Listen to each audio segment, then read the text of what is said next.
Yesterday, I posted a link on my community tab for the book Blood Angel, authored by Elon Musk, Elon's first wife. It was published in 2005. It's dedicated to Elon. I'll show you that. See here it says, for Elon. Elon and Justine supposedly have 5 in vitro children. Their firstborn supposedly died at 10 months of sudden infant death syndrome, which is curious when you consider that sometimes sacrifice is required in these circles. The book Blood Angels is about vampires, but it's not a typical vampire book. It seems the author of this book had occult knowledge and even biblical knowledge, and I will explain why I say that.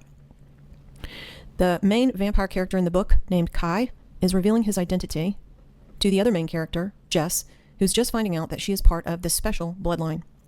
So remembering that this was published in 2005, before the concept of Watchers was more widely known, I will read a little bit from this book. Kai says to Jess, "We've been mistaken for vampires in the past."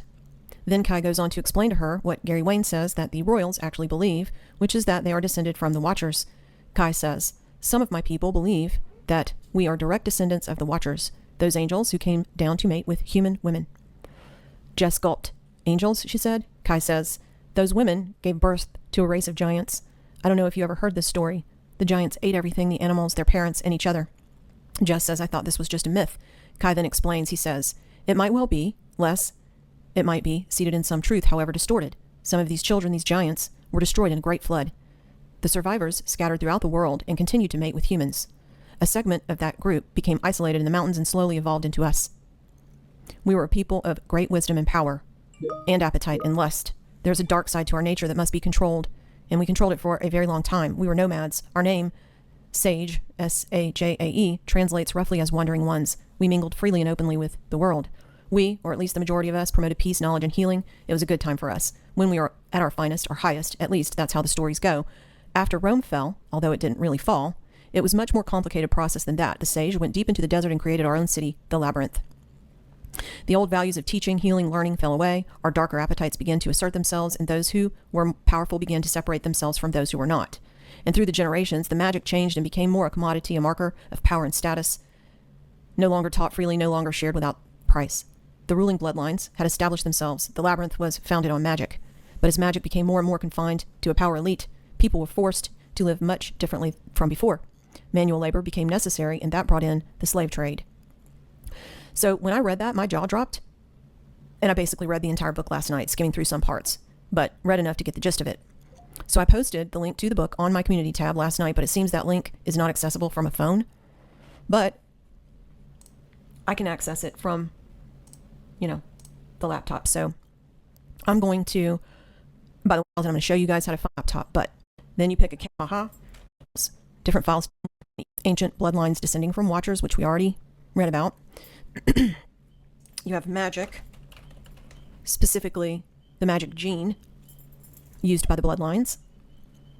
And this is the heraldry of the Haldeman family, Swiss pharaoh's nobility on his mother May's side. It has magic wand down here at the bottom. You see that? Magic wand. And it has the Roman eagle, which is interesting how the head watcher in the book said that Rome didn't really end, same as I always say. Apparently this at the top of the heraldry are horns that represent the horns of Isis. Another concept in the book is necromancy,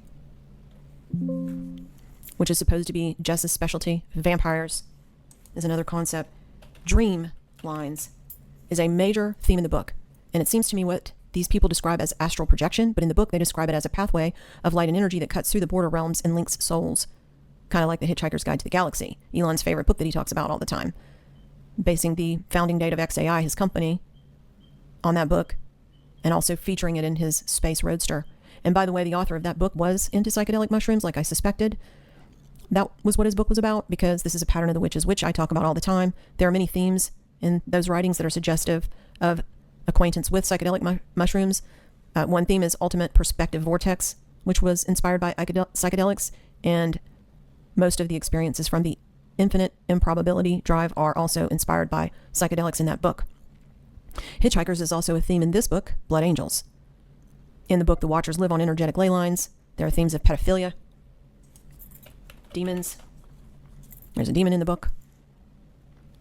Enlightenment, which is a term that Elon is using frequently in interviews now. Priestesses. Secret knowledge. Secret knowledge.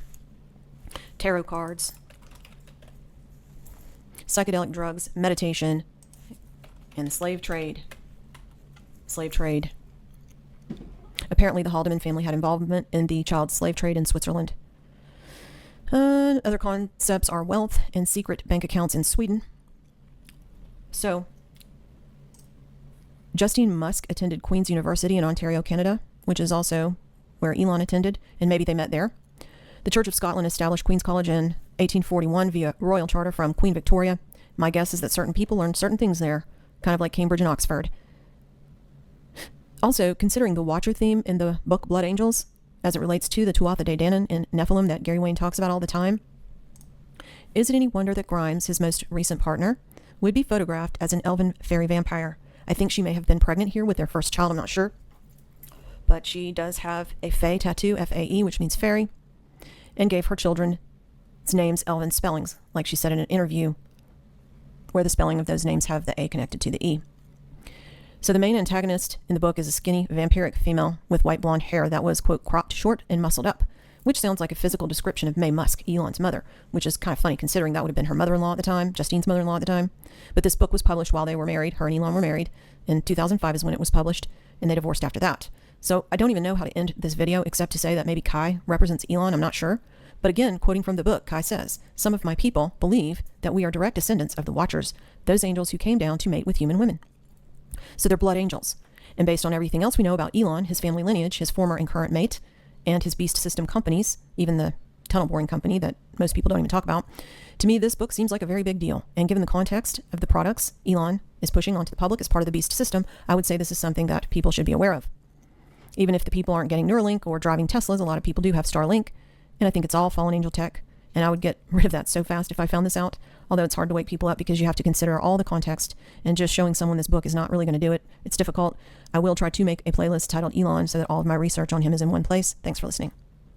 Great comments on the last video I made.